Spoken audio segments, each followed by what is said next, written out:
Magandang umaga, ngayon po araw ng Lunes, August 21, 2023. Update po muli sa lagay ng panahon. Ayon sa Pag-asa, patuloy pa rin po na umiiral at nakakaapekto ngayon ang southwest monsoon o habagat sa western section ng Southern Luzon, Visayas at Mindanao.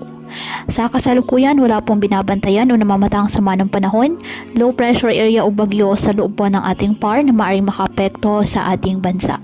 Wala rin pong nakataas na gale warning sa anumang baybayin ng ating karagatan, kung kaya malayang makapamalaot ang ating mga kababayang mangingisda at may maliliit na sasakyang pandagat.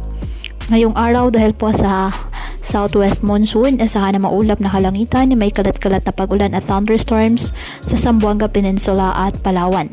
Habang sa Metro Manila at sa nalalabing bahagi ng ating bansa, asahan naman po dyan ang generally fair weather condition, maaliwalas na panahon, ngunit may tsansa pa rin ng bahagyang maulap hanggang sa maulap na halangitan with isolated rain showers or thunderstorms, dahil pa rin po yan sa habagat at ng localized thunderstorms.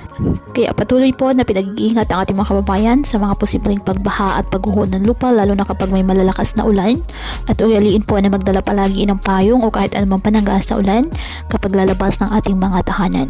At yan po muna ang update sa lagay ng panahon ngayong araw. Muli patuloy po tayo na mag-ingat at palaging tandaan, God loves you. Stay safe and God bless po.